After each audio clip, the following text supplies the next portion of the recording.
When did my husband's mother finally cross the line?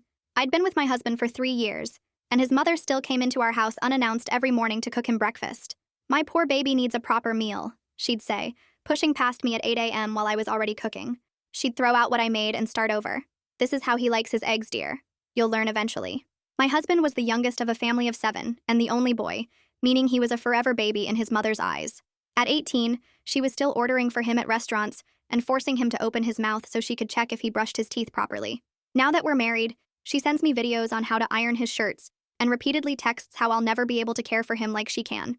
At the family reunion a couple of months ago, she, Nancy, introduced me to every single one of the 120 family members as Christian's wife who's still learning how to take care of him.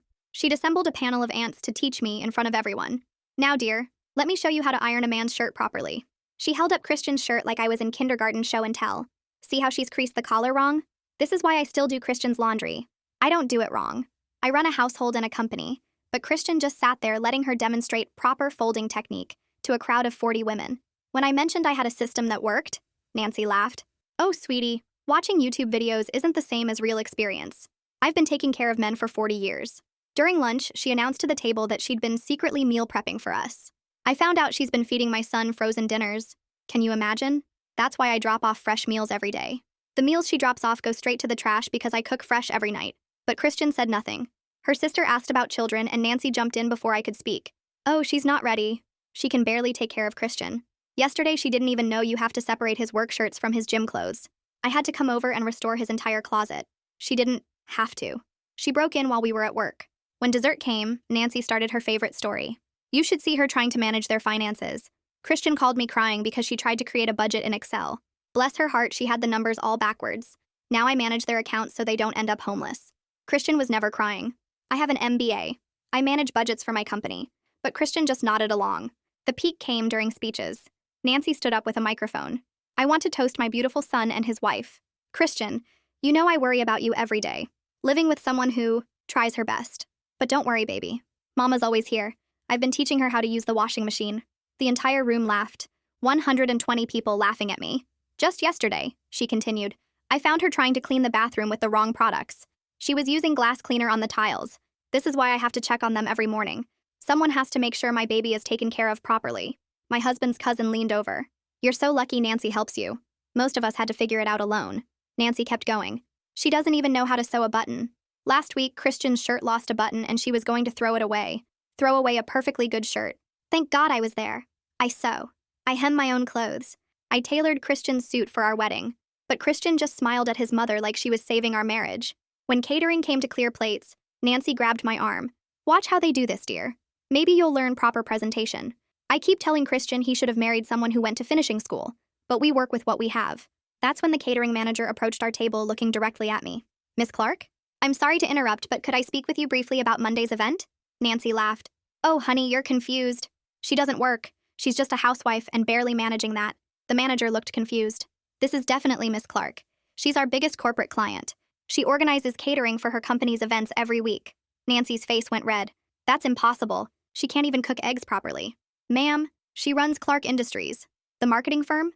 They have 50 employees. She personally selects our menus for all their client meetings." He turned to me. "The $40,000 contract for next quarter. Do you want the seasonal menu or should we stick with the classic options?" I turned to stare at my mother-in-law. "Christian!" she yelled. The sound echoed through the whole banquet hall and every single person turned to stare at our table. Christian's face went completely white and he froze in his chair like a statue. The catering manager took a step back, clearly confused by what was happening. Nancy's hands were shaking as she gripped the edge of the table. Christian finally stood up slowly, his chair scraping against the floor. "Mom, there's been some kind of mix-up here." He put his hand on her shoulder. "This man obviously has my wife confused with someone else." Several relatives at nearby tables gasped at his words. The catering manager frowned and pulled out his phone. "No, sir, I'm quite certain." He turned the screen toward Nancy. "This is our client portal. My company website filled the screen with my professional photo right at the top.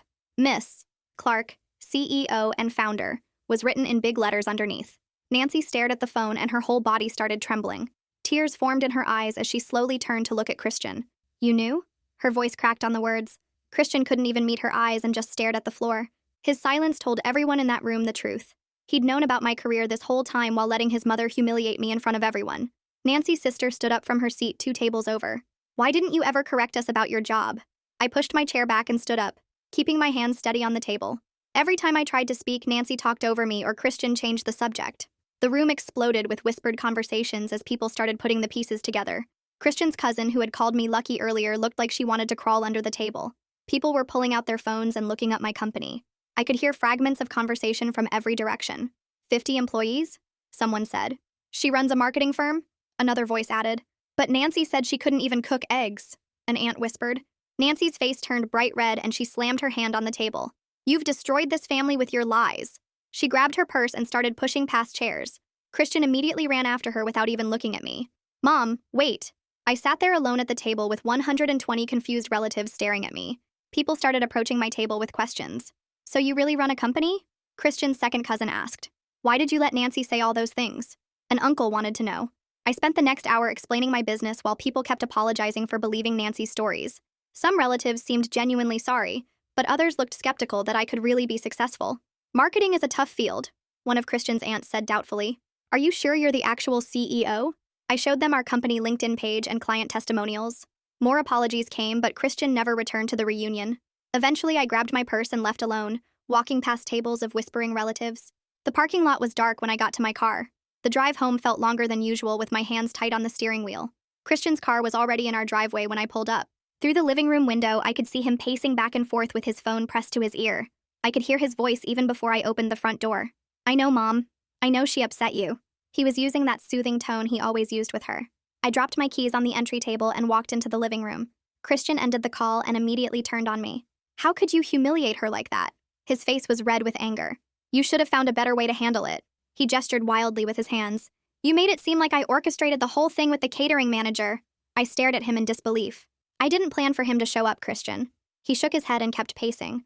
You could have just agreed with my mom that it was a misunderstanding. His voice got louder. You didn't have to let him show her the website. He ran his hands through his hair. Now she's crying and says she can never show her face at family events again. He pointed at me accusingly. This is your fault for not being honest from the beginning. I opened my mouth to respond, but he kept going. If you had just told her about your job properly instead of hiding it, none of this would have happened. He grabbed his phone again. I need to go check on her. He headed for the door. She's threatening not to eat or sleep until this is resolved. He paused at the doorway. We're going to fix this, and you're going to apologize to her for embarrassing her in front of the entire family. The door slammed behind him, and I stood alone in our living room.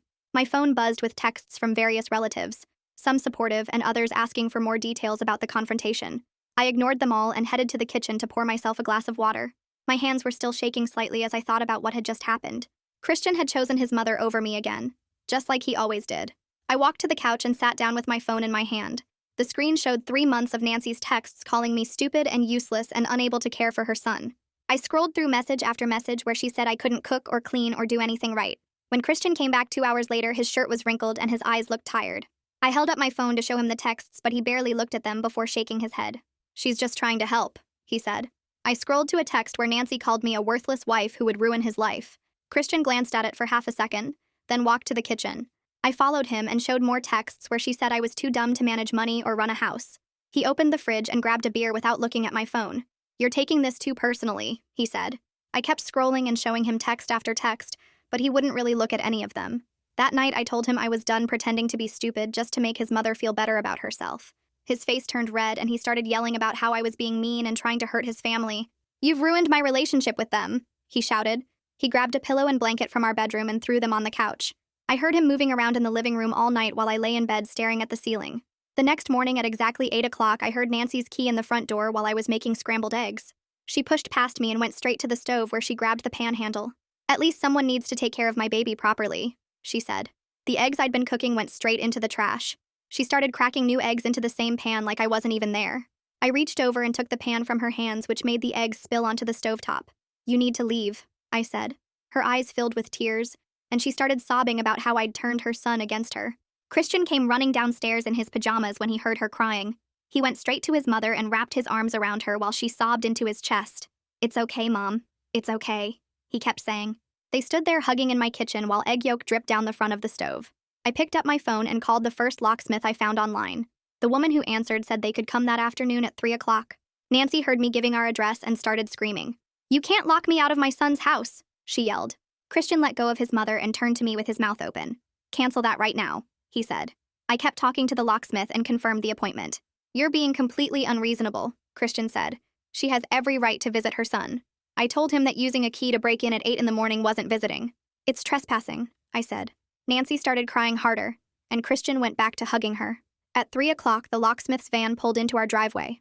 Christian stood on the front lawn with his phone pressed to his ear while the locksmith changed all 3 locks on our house. I could hear him talking to his sisters through the open window. She's lost her mind, he said. She's trying to isolate me from my family. The locksmith worked on each door while Christian paced back and forth on the grass. I don't know what to do, he told someone on the phone. She's gone crazy. The locksmith handed me the new keys and I paid him while Christian kept making calls. Less than an hour later, a blue sedan pulled up and Mildred got out. She marched up to the front door where I was standing with the new keys in my hand. You need to respect your elders, she said. You're causing drama in this family and it needs to stop. She stood there with her hands on her hips like she was scolding a child. Nancy has done nothing but help you, and this is how you repay her? Mildred said. Her husband Luther got out of the car and walked up behind her. While Mildred kept talking about respect and family values, Luther caught my eye and nodded toward the side of the house. I followed him around the corner where we were out of sight. I get why you snapped, he said quietly. He looked back toward where Mildred was still standing at the front door. Nancy's been controlling these kids their whole lives, he said. Nobody ever stands up to her because they're all scared of her. He shook his head and looked tired. Christian's got it the worst since he's the baby and the only boy, Luther said. We walked back around to the front where Nancy had shown up and was sitting on the porch steps. She had her hand on her chest and was breathing heavy. My heart, she said. The stress is making my heart act up. Christian ran over to her and knelt down. We need to get you to the hospital, he said. Luther walked over and put his fingers on Nancy's wrist to check her pulse. He looked at her eyes and felt her forehead. Your pulse is normal, he said. You're not having heart problems. Nancy glared at him, but he just shrugged. I'm a nurse, he said. I know what a heart problem looks like, and this isn't it. Nancy pushed herself up from the steps and walked to her car without saying another word to any of us. Christian followed her to the driveway and they talked for 10 minutes while I stood on the porch with Mildred and Luther. Mildred kept shaking her head and muttering about respect, while Luther just watched his brother-in-law comfort Nancy through her car window. After Nancy drove away, Christian came back to the house and walked past all of us without speaking.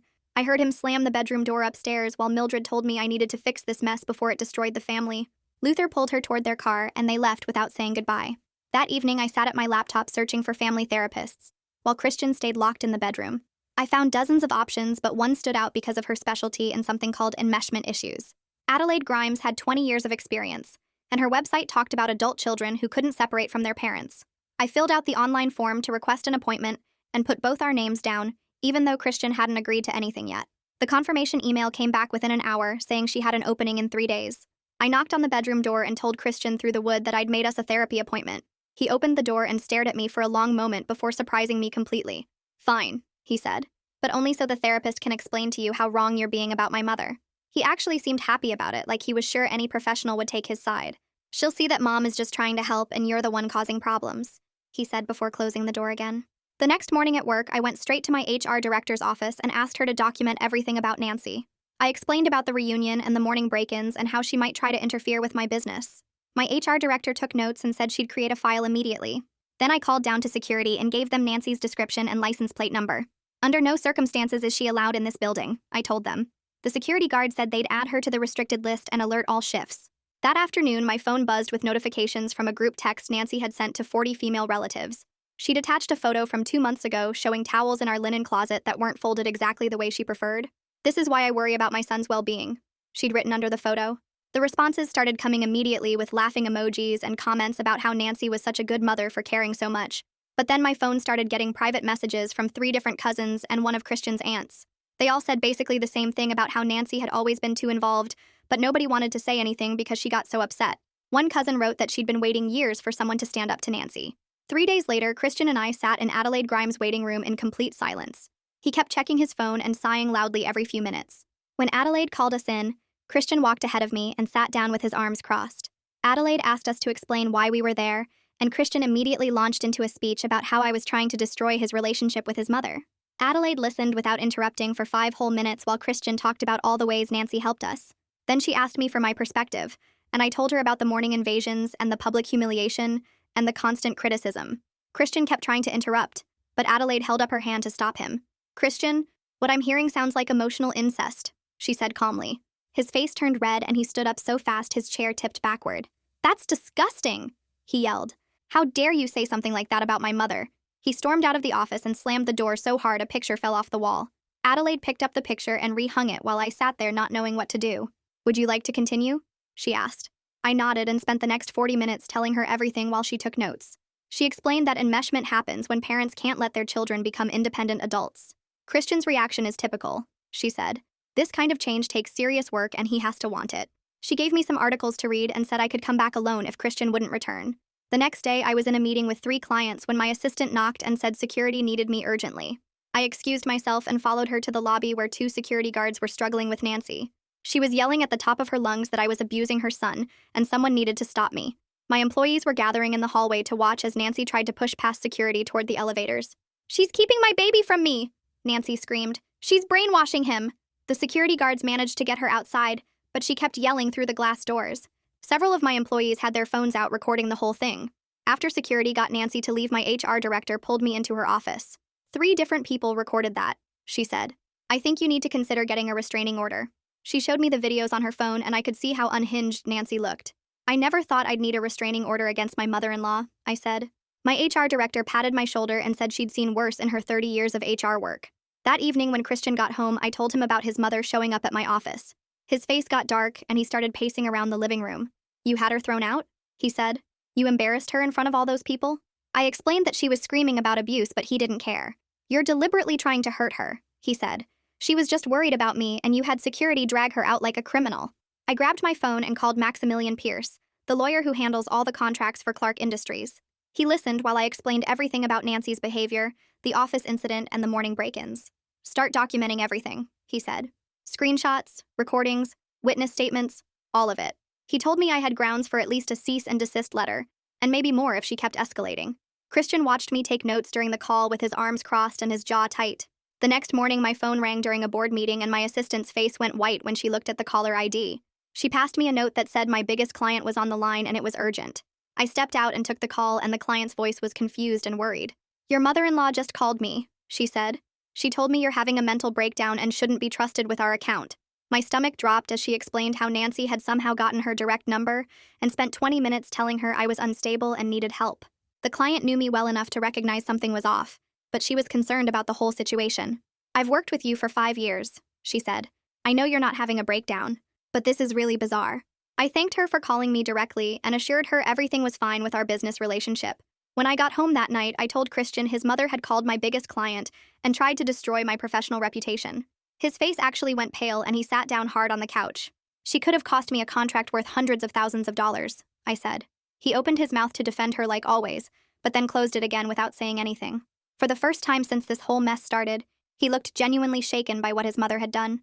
3 days later, Adelaide Grimes called Christian directly and somehow convinced him to come back for another therapy session. I don't know what she said, but he agreed to try again. This time when we sat down in her office, he didn't cross his arms or act defensive. He actually stayed for the entire hour and listened while Adelaide explained enmeshment patterns and how parents sometimes can't let their children become independent adults. She used examples from other families, and Christian started nodding along like he was finally understanding something.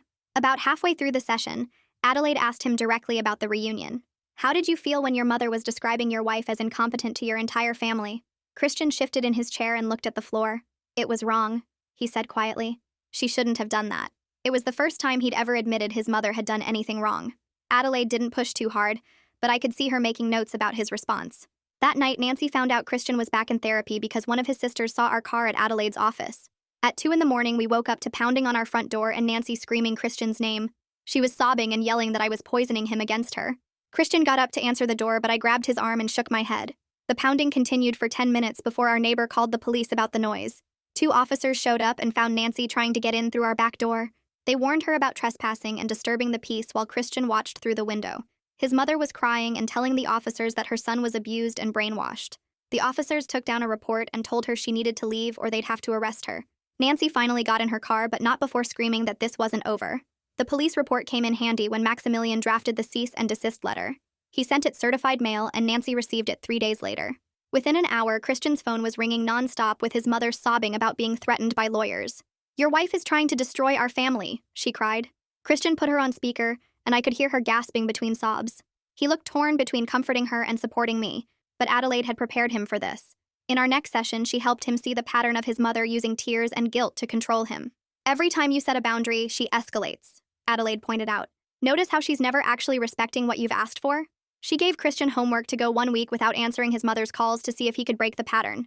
Nancy didn't take that well, and immediately recruited all 6 of Christian's sisters to pressure him. Our phone rang constantly with different siblings calling to say he was breaking their mother's heart. Mildred was the worst, leaving voicemails calling me a homewrecker who was destroying their family. You've turned him against his own mother, she said in one message. What kind of wife does that? The calls kept coming at all hours until we had to turn off our phones at night. Christian's sisters took turns texting him photos of their mother crying and messages about how sick she was making herself with worry. Then something unexpected happened when Luther Schultz called Christian directly. Your mother created this situation, he said loud enough that I could hear from across the room. She refused to let you grow up, and now she's facing the consequences of her own behavior. Mildred grabbed the phone from her husband and started yelling at him, but Luther took it back. I'm tired of watching this circus, he said. Nancy needs to accept that her son is a grown man with his own family now.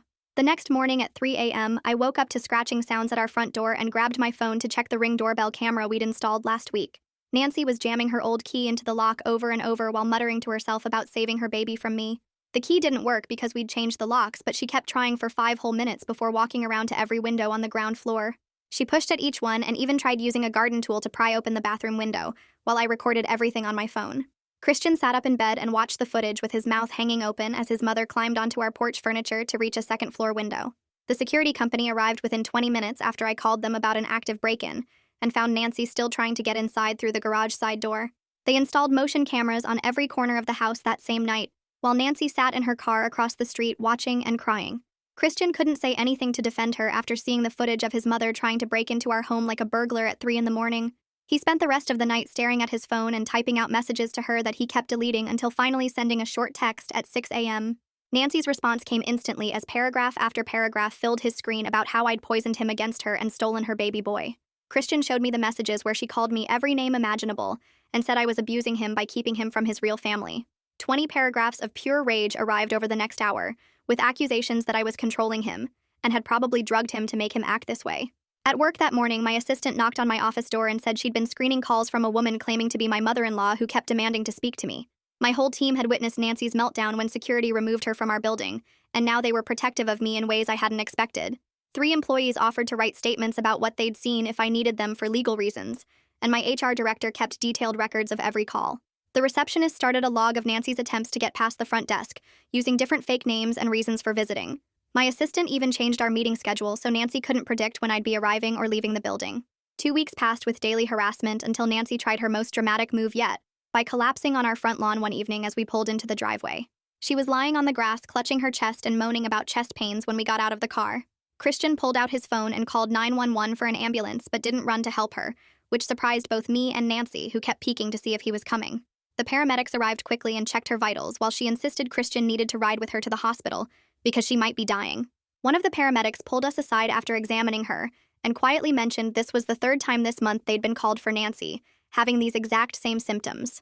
They found nothing wrong with her heart rate or blood pressure, but suggested she might benefit from talking to someone about anxiety or other issues. Nancy heard this and started screaming at them about being incompetent and not knowing a real emergency when they saw one. Adelaide brought up the idea of a joint therapy session at our next appointment, but said Nancy would need to agree to ground rules first. I called Nancy that afternoon to suggest it, and she laughed before saying she wasn't going to be ganged up on by her son's manipulative wife and a quack therapist. She went on a 10-minute rant about how therapy was for weak people, and she'd raised 7 children without needing some stranger to tell her how to live. Christian made the hardest decision of his life that week by telling his mother he needed 30 days of no contact to focus on our marriage. Nancy's reaction was immediate with voicemails that started sad and worried, but grew more hostile with each message Adelaide said was typical for this situation. The family exploded into different camps with 3 of his sisters supporting Nancy, while the other 3 admitted she'd always been too controlling. Luther became our strongest supporter by calling Christian directly to share stories about Nancy's behavior when his father was still alive. He told us about times Nancy would show up at his father's work to check on him or follow him to make sure he wasn't talking to other women. Luther had watched this pattern for 40 years and said Nancy's mother-in-law had treated her the exact same way, which explained where it came from. Nancy's own mother-in-law had called her stupid and incompetent daily, while criticizing every meal she cooked and every decision she made about raising the children. Christian started understanding that his mother was repeating patterns from her own trauma, but that didn't mean we had to accept the behavior in our lives. Adelaide helped him see that breaking the cycle was actually the healthiest thing he could do for everyone, including Nancy, who might finally get help. 4 weeks into the no-contact period, our house felt different, with quiet mornings where we could drink coffee together without waiting for the door to burst open. Christian started making breakfast on weekends, which he'd never done before because his mother always insisted on doing it for him. He made simple things like scrambled eggs and toast, but seemed proud of himself for learning something his mother never let him try. Our mornings became peaceful without the constant anxiety of waiting for Nancy to show up and tell us everything we were doing wrong. The anniversary of Christian's father's death was 2 weeks later, and Nancy knew we always visited the cemetery at 10 in the morning. Christian spotted her car in the parking lot before we even pulled in, and his hands tightened on the steering wheel. She was standing by the grave with flowers, wearing all black like she'd just lost him yesterday instead of 5 years ago. Christian parked 3 spaces away, and we walked toward the grave together, while Nancy watched us approach with red eyes. She started crying harder when we got close and reached out her arms toward Christian, but he stepped back and shook his head. We placed our flowers on the opposite side of the headstone from hers and stood there in silence for maybe 2 minutes before Christian took my hand and started walking back to the car. Nancy followed us halfway across the cemetery, calling his name over and over, but he never turned around. That same afternoon, his sister called me directly for the first time in 3 years. She said she'd been thinking about the reunion and realized how awful Nancy had been to me. 2 more sisters called that week with similar apologies and asked if we could start fresh. Mildred was the only holdout who kept insisting I was destroying the family, but the other 3 seemed genuine about wanting to repair things. Christian started opening up more in therapy about how he'd failed me as a husband. Adelaide had him write out specific instances where he should have defended me, and he filled 3 pages in one session. He apologized that night for letting his mother humiliate me at the reunion, and for every time he'd chosen her comfort over mine. The change in him was real because he started noticing things Nancy did that he'd ignored before. Luther called us the following week to tell us he'd given Nancy an ultimatum about getting therapy, or he'd move out. She'd thrown things and screamed, but he'd stood firm and even packed a bag to show he was serious. Nancy finally agreed to see someone and asked Adelaide for a referral, which felt like she was actually trying. Adelaide gave her 3 names, and Nancy picked the one who specialized in family dynamics and boundary issues. 3 months after the reunion, we decided to test the waters by hosting dinner with the 3 sisters who'd apologized. Christian cooked the entire meal himself without calling his mother for advice even once. His sisters were shocked when they arrived and saw him wearing an apron and pulling a roast from the oven. They kept looking at each other like they couldn't believe their baby brother knew how to use a kitchen. The dinner went well, and nobody mentioned Nancy until dessert, when one sister admitted she'd enabled the behavior for years. She said watching Nancy at the reunion made her realize how cruel they'd all been to let it continue. The others agreed, and we actually had a nice evening talking about normal things like work and vacation plans. 2 weeks later was Christian's cousin's wedding, and we knew Nancy would be there since she was the groom's aunt. Christian practiced with Adelaide what he'd say if his mother approached us, and we arrived prepared for anything. Nancy was already there when we walked in and immediately started toward us, but Christian held up his hand to stop her. She tried to comment on my dress being too short for a church wedding, and Christian said firmly that my dress was perfect, and she needed to stop. The entire reception hall went quiet, as everyone watched Christian choose me over his mother in public for the first time. Nancy's face turned red, but she walked away without another word and avoided us the rest of the night. Several relatives came up afterward to say they were proud of Christian for finally standing up to her. A month later, we received a letter from Nancy that Adelaide helped us process in therapy. The letter wasn't perfect and had some defensive parts, but she did acknowledge that she'd been wrong to interfere in our marriage. She wrote that therapy was helping her understand why she felt the need to control everything, and that she was working on it. Adelaide suggested we could try supervised visits at neutral locations if we wanted to test whether Nancy could respect boundaries. We decided to meet her for coffee at a place downtown, with a 1-hour time limit and clear rules about what topics were off limits. Nancy showed up 10 minutes early and actually followed the rules for the entire hour without a single insult or criticism. She asked about my company and listened when I talked about our new contracts without interrupting or dismissing anything. 6 months after that horrible reunion, our marriage felt stronger than it had ever been. Christian woke up early to make us breakfast every Sunday, and hadn't called his mother for advice in months. Nancy managed her monthly 1-hour visits without insulting me, and even complimented a presentation I gave at a business conference she attended. Christian had learned to be a husband first and son second, which made all the difference in how we functioned as a couple. My company landed 3 major new clients and was thriving better than ever. Nancy even told Luther that I was adequate at running a business, which coming from her was basically the highest praise possible. Thanks for hanging out with me through all these questions and wonderings today. I had a lot of fun just sharing this time with you all and seeing where it went. If you made it to the end, drop a comment. I love reading all your comments.